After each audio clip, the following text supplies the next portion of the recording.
हाँ तो प्यारे बच्चों, गुड मॉर्निंग। क्या हालचाल है, कैसे हो आप लोग? उम्मीद करते हैं कि आप लोग एकदम अच्छे से होंगे और बहुत ही अच्छे तरीके से मन लगा करके आप लोग पढ़ाई कर रहे होंगे। तो प्यारे बच्चों, हम लोग पढ़ रहे थे पांचवा नंबर चैप्टर, ये सॉरी सातवां नंबर चैप्टर, इतिहास का सातवां नंबर चैप्टर हम लोग पढ़ रहे थे, जिसका नाम था, सॉरी सातवां नहीं भाई, सबसे लास्ट चैप्टर। हम तो सातवें नंबर पे अभी अटकल है। कल तो हम आप लोगों का आठवां नंबर चैप्टर भी शुरू करवा दिए थे ना। आठवां नंबर चैप्टर जिसका नाम है प्रेस संस्कृति एवं राष्ट्रवाद।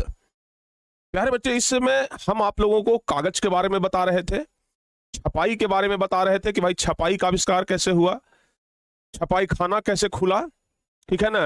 ब्लॉक प्रिंटिंग के बारे में बताए, ब्लॉक प्रिंटिंग यूरोप कैसे पहुंचा इसके बारे में हम आप लोगों को बताए।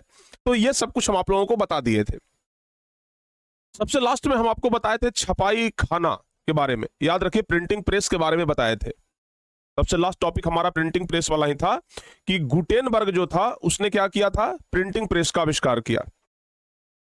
गुटेनबर्ग ने प्रिंटिंग प्रेस का आविष्कार किया। और गुटेनबर्ग ने जब प्रिंटिंग प्रेस का आविष्कार किया तो सबसे पहला पुस्तक कौन सा छापा, आप बताओ बाबू जल्दी से। गुटेनबर्ग ने जब प्रिंटिंग प्रेस का आविष्कार किया तो सबसे पहला पुस्तक कौन सा छापा, एक बार बताइए। गुटेनबर्ग ने जब प्रिंटिंग प्रेस का आविष्कार किया तो सबसे पहला पुस्तक का जो छपाई किया वह कौन वाला पुस्तक था, बताओ जल्दी से। गुटेनबर्ग ने सबसे पहले किस पुस्तक की छपाई की? बाइबिल, बहुत बढ़िया। गुटेनबर्ग ने सबसे पहले किस पुस्तक की छपाई की? बाइबिल पुस्तक की छपाई की, ध्यान रखिएगा। इसके अलावा हम आपको बताएं कि जब प्रिंटिंग प्रेस का आविष्कार हुआ तो बहुत ज्यादा लोग गड़बड़ भी करने लगे, धर्म विरोधी बातें लिखने लगे, धर्म का बहुत गलत तरीके से प्रचार प्रसार करने लगे, किताब छपवा करके, ठीक है ना। तो ईसाई लोग इस चीज को रोकना चाहे और इसमें सबसे ज्यादा जो बड़ा योगदान रहा वो रहा मार्टिन लूथर का। मार्टिन लूथर इनकमजीशन लगा करके इन सब चीजों को रोकने का प्रयास किए थे, ठीक है ना। मार्टिन लूथर जो है वो इनकमजीशन के माध्यम से इन सबको रोकने का प्रयास किए थे।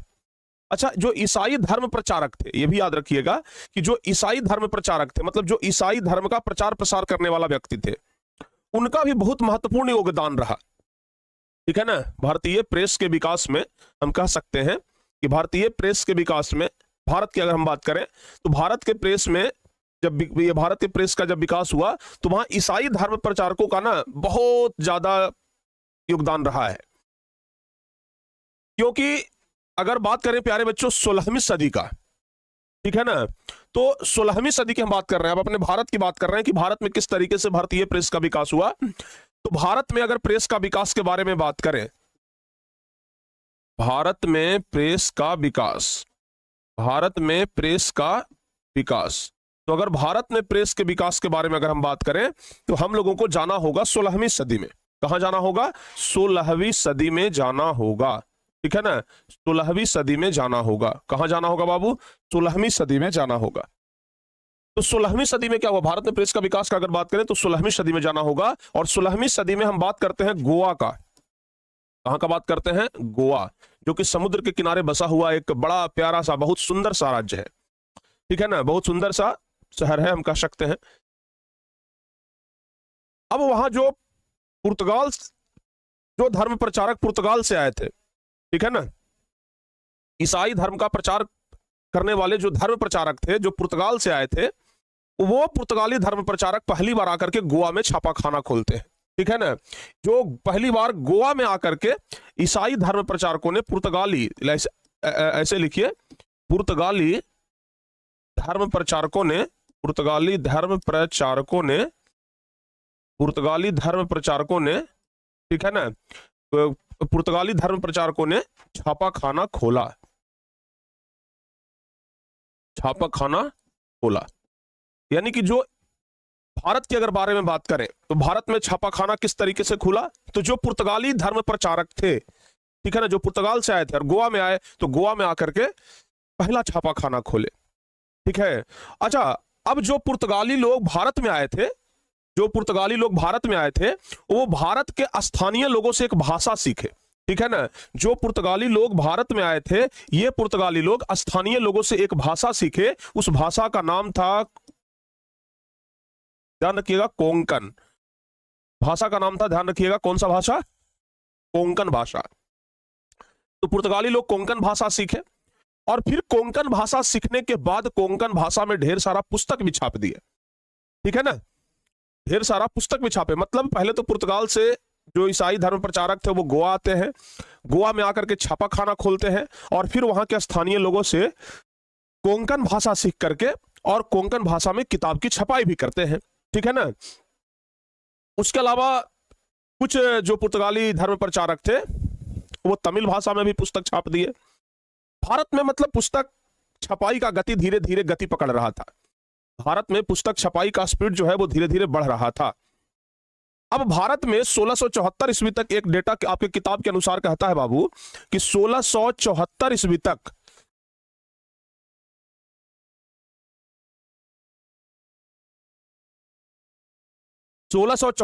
तक भारत में लगभग 50 गो पुस्तक का प्रकाशन हो गया था। 1674 तक भारत में लगभग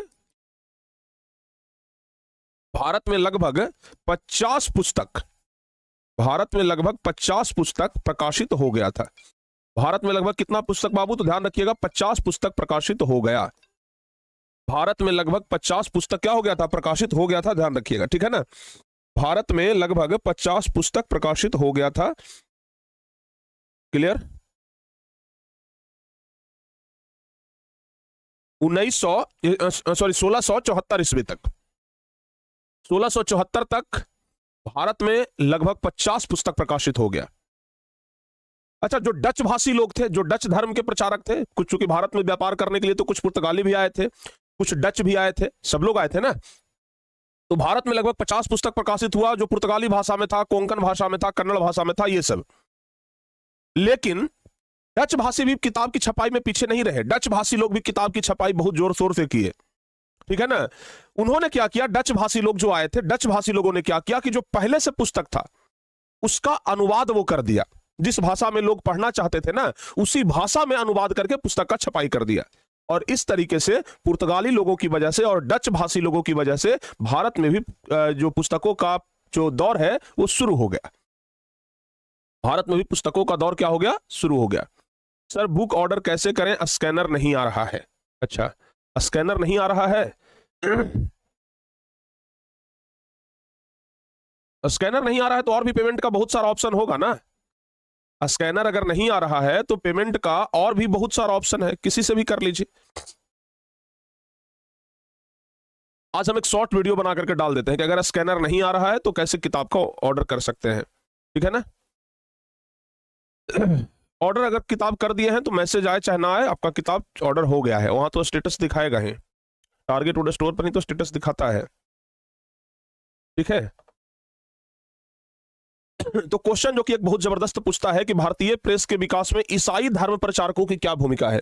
यह क्वेश्चन प्यारे बच्चों पूछता है कि भारतीय प्रेस के विकास में ईसाई धर्म प्रचारकों का योगदान बताइए। ईसाई धर्म प्रचारकों का क्या योगदान रहा भारतीय प्रेस के विकास में। तो जो कुछ भी अभी हम आपको बताए ना, इसको आप लोग अच्छे से याद रखिएगा। क्वेश्चन आप लोगों से पूछ लेगा कि क्वेश्चन, अच्छा ये तो बता ही दिए थे इनकम पोजीशन की। इनकम पोजीशन से आप क्या समझते हैं, इसकी जरूरत क्यों पड़ी, तो पिछले क्लास में बताए थे। ये वाला याद रखिएगा कि भारतीय प्रेस के विकास में ईसाई धर्म प्रचारकों का क्या योगदान है। ठीक है ना। भारतीय प्रेस के विकास में ईसाई धर्म प्रचारकों का क्या योगदान है, जरा सुनिए ध्यान से। तो भारतीय प्रेस के विकास में ईसाई धर्म प्रचारकों का बड़ा योगदान था। 16वीं सदी के मध्य में गोवा में, अभी आपको बताया ना कि गोवा में जो पुर्तगाली धर्म प्रचारक थे उसने पहली बार छापाखाना खोला और उन लोगों ने स्थानीय जो वहां के लोग थे उससे कोंकणी भाषा सीख करके उसमें अनेक पुस्तकें छापी। 16वीं शताब्दी से जो कैथोलिक पादरी थे उन्होंने कौन भाषा में, तमिल भाषा में पहली पुस्तक कहां प्रकाशित की, तो कोचीन में प्रकाशित की। 16वीं शताब्दी में जो कैथोलिक पादरी थे उन्होंने भी पुस्तक प्रकाशित की। इसी समय से भारत में पुस्तकों की छपाई ने गति पकड़ी। 1674 ईस्वी तक कोंकणी और कन्नड़ में लगभग 50 पुस्तकों का प्रकाशन हो चुका था। आपको बताए थे ना कि 1674 ईस्वी तक लगभग 50 पुस्तक का प्रकाशन हो चुका था। डच धर्म प्रचारक भी पुस्तकों की छपाई में पीछे नहीं रहे, यानी कि जो डच धर्म के लोग थे वो भी पुस्तकों की छपाई में पीछे नहीं रहे। उन लोगों ने पुरानी पुस्तकों का अनुवाद सहित 32 तमिल भाषा की किताबें छापी। यानी कि जो डच भाषी लोग थे वो क्या किए कि पुरानी पुस्तकों का अनुवाद तो किए ही किए, साथ ही साथ तमिल भाषा की किताब भी छापे। इस प्रकार भारत में पुस्तकों का प्रकाशन यूरोपीय धर्म प्रचारकों द्वारा आरंभ कर दिया गया। तो इस तरीके से यूरोपीय धर्म प्रचारकों के द्वारा किताब का जो छपाई था वो शुरू कर दिया गया। ठीक है ना। चलिए, तो अब प्यारे बच्चे आप लोग ध्यान रखिएगा कि धीरे धीरे धीरे धीरे करके पूरे विश्व में छपाई शुरू हो गया था। यानी कि छपाई खाना का विकास बहुत तेजी के साथ हो रहा था। ठीक है ना। छपाई खाना का विकास जो है, छापाखाना का जो विकास है वो बहुत तेजी के साथ हो रहा था। मतलब ये कह सकते हैं ना कि 15वीं शताब्दी तक पूरे यूरोप में अगर देखें तो लगभग 2 करोड़ किताब छप गया था। आपके किताब में ही प्यारे बच्चों एक डेटा दिया हुआ है कि 15वीं सदी तक, ध्यान रखिएगा, 15वीं सदी तक कहां में? यूरोप में। 15वीं सदी तक यूरोपीय बाजार में, ध्यान रखिएगा, 15वीं सदी तक यूरोप में 2 करोड़ पुस्तक छप गया। 2 करोड़ पुस्तक छप गया। सोच लीजिए। मतलब पहले तो भाई किताब उताब तो होता नहीं था, लोग ऐसा ही पत्थर उत्तर पर खुदाई करते थे। लेकिन जब किताब आ गया, समझिएगा जरा ध्यान से, जब किताब आ गया तो उस किताब की छपाई करने लगा लोग, और जब किताब की छपाई करने लगा तो लोग किताब पढ़ने लगे कि भाई नया नया चीज निकला है, पढ़ने वाला चीज है। किताब का पढ़ाई शुरू कर दिया। तो जब किताब का पढ़ाई शुरू किया तो डिमांड बढ़ा, और डिमांड बढ़ा ना तो खूब छपाई हुआ। सोचिए कि 15वीं शताब्दी तक यूरोप में 2 करोड़ किताब छप गया।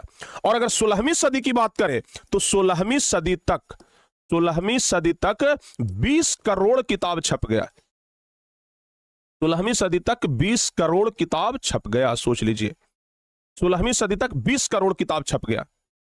यानी कि पहले के लोग जिनको कुछ भी पता नहीं होता था, किताब पढ़ना शुरू किए, और किताब पढ़ना शुरू किए तो उनकी जिंदगी ही बदल गई। कहिएगा सर कैसे? जब किताब पढ़ना शुरू किए तो उनको देश दुनिया के बारे में पता चला, लोगों के साथ जुड़ाव हुआ, उनका ज्ञान बढ़ा, कई अन्य संस्थाओं के बारे में पता चला, राजनीति के बारे में पता चला। यानी कि बहुत कारणों से उनके जीवन में बदलाव आया।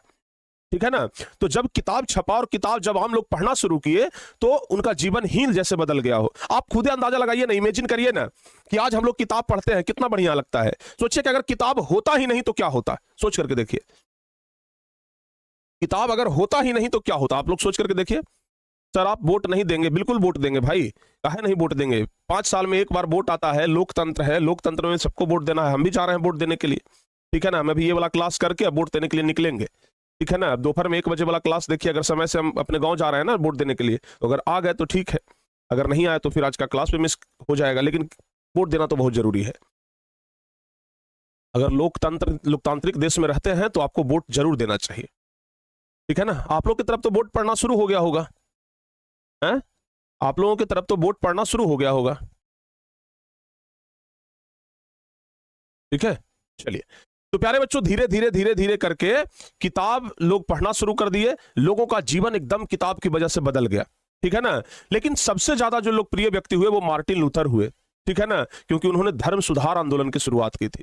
ठीक है ना। किताब का जब मिस यूज होने लगा, जब किताब से लोग धर्म विरोधी बातें करने लगे, धर्म के नाम पर ढेर सारा ढोंग करने लगे, तो धर्म सुधार आंदोलन चलाने वाले व्यक्ति मार्टिन लूथर ही थे। ठीक है ना। ध्यान रखिएगा। तो एक क्वेश्चन जो है वो यहां से भी बन जाता है प्यारे बच्चों कि मुद्रण क्रांति ने आधुनिक विश्व को कैसे प्रभावित किया। यानी कि जब मुद्रण क्रांति आया, जब छपाई शुरू हुआ, जब हम ये छपाई शुरू हुआ, आपके यहां कब से बोर्ड है सर? आज ही से बाबू, आज ही है। ठीक है ना। जब छपाई शुरू हुआ तो पूरा लोगों का जिंदगी बदल गया। यही कह रहा है कि मुद्रण क्रांति ने आधुनिक विश्व को कैसे प्रभावित किया। मुद्रण क्रांति आधुनिक विश्व को कैसे प्रभावित किया, तो लिखेंगे छापाखाना की संख्या में वृद्धि के परिणाम स्वरूप पुस्तक निर्माण में वृद्धि हुई।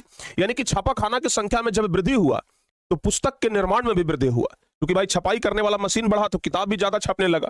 15वीं सदी तक यूरोपीय बाजार में 2 करोड़ पुस्तक था और 16वीं सदी तक 20 करोड़ पुस्तक हो गया। अभी आपको बताए, आम लोगों की जिंदगी ही बदल दी। आम लोगों का जुड़ाव सूचना, ज्ञान, संस्था और सत्ता से नजदीकी स्तर पर हुआ, जिसके कारण लोगों में बदलाव आया। यानी कि किताब पढ़ने से लोगों को चौतरफा ज्ञान हुआ, सब कुछ का ज्ञान हुआ। समझा गया ना। किताब पढ़ने से लोगों को सब कुछ का ज्ञान हुआ, एक एक चीज लोग जान पाए। मार्टिन लूथर के लेख आम लोगों में काफी लोकप्रिय हुए। मार्टिन लूथर के जो लेख था आम लोगों में बहुत ज्यादा लोकप्रिय हुआ, क्योंकि मार्टिन लूथर इनक्विजिशन के माध्यम से भी, और मार्टिन लूथर का एक पुस्तक भी था जिसका नाम है 95 स्थापनाएं। मार्टिन लूथर का एक पुस्तक भी जिसका नाम क्या है, 95 स्थापनाएं, और उस 95 स्थापनाओं की मदद से मार्टिन लूथर बहुत ज्यादा लोकप्रिय भी हुए और धर्म सुधार आंदोलन की शुरुआत हुई।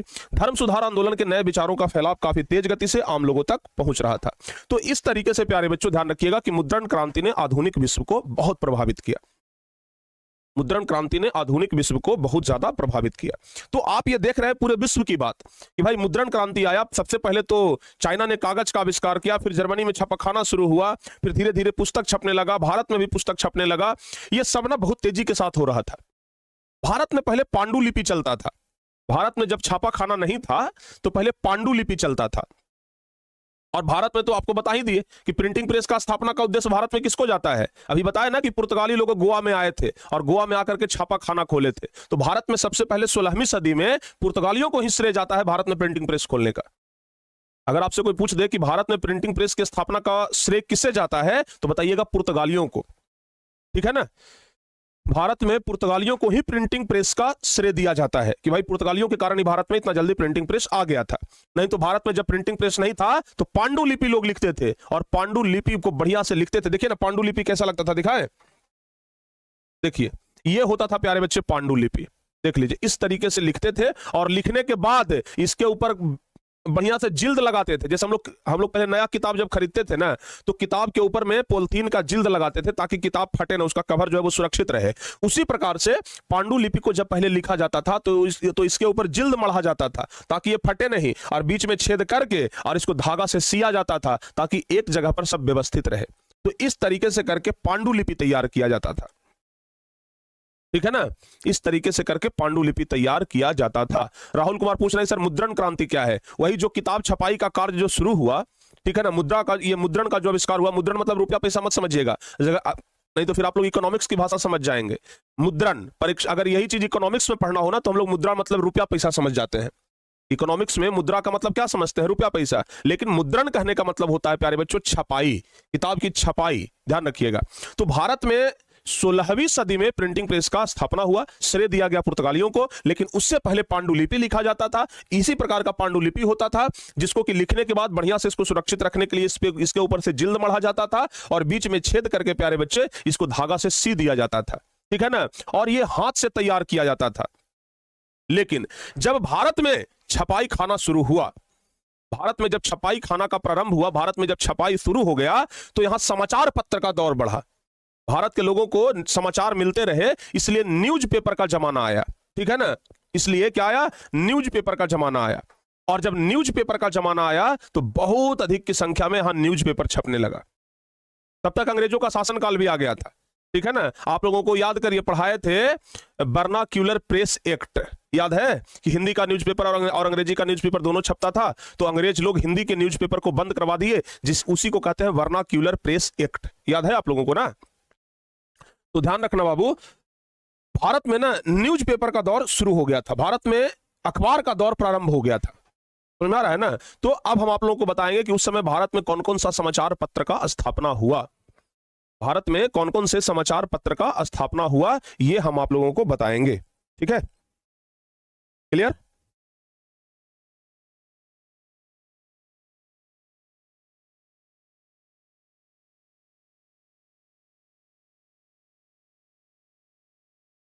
क्लियर हो गया बाबू। तो एक क्वेश्चन यहां से भी आपका बन जाएगा कि पांडुलिपि क्या है। कभी कभी ये क्वेश्चन पूछ देता है, जैसे पांडुलिपि के बारे में बताया ना, तो ये क्वेश्चन पूछ देता है कि पांडुलिपि क्या है, इसकी उपयोगिता बताइए। तो देखिए लिखेंगे कि जब छापाखाना का विकास नहीं हुआ था, अभी आपको बताया कि जब छपाई खाना का आविष्कार नहीं हुआ था, जब छापाखाना का विकास नहीं हुआ था तो पांडुलिपि आया था और लोग पांडुलिपि लिखते थे, या फिर भोजपत्र।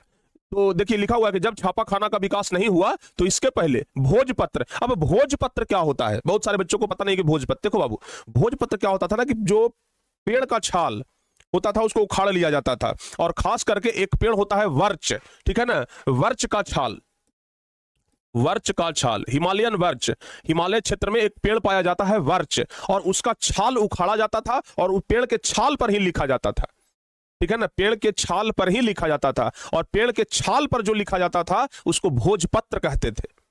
क्लियर हुआ, पेड़ के छाल पर जो लिखा जाता था ना उसको भोजपत्र कहते थे। तो जब छापाखाना का विकास नहीं हुआ था तो पहले भोजपत्र या हाथ से बना हुआ कागज पर हाथ से लिख करके पुस्तकें तैयार की जाती थी, हाथ से पुस्तकें तैयार होता था। इन्हें ही पांडुलिपि कहते हैं। इनके किनारों को रंगीन चित्रों से सजाया जाता था। यानी कि जैसे मान लिया जाए कि ये भोजपत्र है, आप लोग ऐसे समझो जैसे ये भोजपत्र है, ठीक है ना। तो भोजपत्र पर पहले लिखा जाता था और फिर इसके चारों तरफ सजाया जाता था, चारों तरफ ना इसको सजाया जाता था। इसके पत्रों को जिल्द चढ़ा दी जाती थी और फिर इसके ऊपर जिल्द चढ़ाया जाता था। जैसे किताब में हम लोग कैसे जिल्द चढ़ाते हैं, वैसे इस पर जिल्द चढ़ाया जाता था ताकि वे सुरक्षित रहे।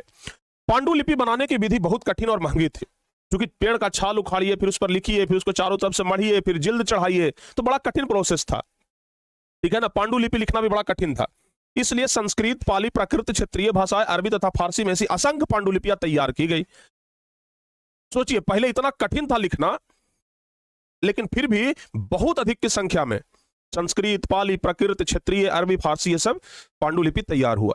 कहते हैं प्यारे बच्चों कि जिस समय रामायण का या महाभारत जैसा ग्रंथ लिखा जा रहा था, उस समय कोई पुस्तक छापने वाला कोई मशीन नहीं था। उस समय लिखने के लिए ऐसा पेन या पेंसिल नहीं था, और नहीं तो वाल्मीकि, कालिदास और ये सब जैसे लोग, वेद व्यास जैसे लोग पता नहीं कितना पुस्तक लिखते। स्याही को डुबा डुबा करके वो लिखते थे, और तब जाकर कितना मोटा मोटा ग्रंथ तैयार कर दिए। सोचिए, जब उस समय होता बढ़िया फाउंटेन पेन, एकदम बढ़िया लिखने वाला कलम होता आज के जैसा, तो वो लोग कितना किताब लिख देते, ठीक है ना। तो उस समय पांडुलिपि लिखना बड़ा कठिन था, जल्दी लोग पांडुलिपि लिखते नहीं थे, बड़ा कठिन प्रोसेस था। लेकिन फिर भी संस्कृत भाषा में, पाली, प्राकृत, क्षेत्रीय भाषा, अरबी, फारसी में बहुत सारा असंख्य पांडुलिपि तैयार हुआ। पांडुलिपियों की लिखावट बहुत कठिन हुआ। पांडुलिपि बहुत कठिनाई से लिखाता था तथा प्रचुरता से उपलब्ध नहीं होने के कारण यह आम आदमी के पहुंच से बाहर हो गया। क्योंकि पांडुलिपि लिखा तो जाता था, लेकिन उसको रखना बड़ा मुश्किल काम हो जाता था, बड़ा सुरक्षित से उसको रखा जाता था, और इसलिए ये आम आदमी के पहुंच से बाहर होता था। अगर लिखाता भी था ना, तो बड़ा मतलब बचा करके उसको रख दिया जाता था, ताकि आम लोगों के पास ज्यादा ना पहुंचे, नहीं तो आम लोगों के पास ज्यादा पहुंचेगा तो ये पांडुलिपि खराब हो जाएगा। तो पांडुलिपि जब पहले भाई बेचारा लोग अभाव में तो जरूर लिखता था, इसी तरीके से लिखे, लेकिन अभाव में ही जरूर सही, लेकिन लिखता था जरूर, ठीक है ना। और इस तरीके से प्यारे बच्चों धीरे धीरे धीरे धीरे करके पांडुलिपियों का विकास हुआ। लेकिन अब पांडुलिपि जब भारत में छपाई खाना आया तो लोग पांडुलिपि को छोड़ दिए, ठीक है ना। भारत में जब छपाई खाना आया तो लोग पांडुलिपि को क्या किए, छोड़ दिए। क्लियर हुआ।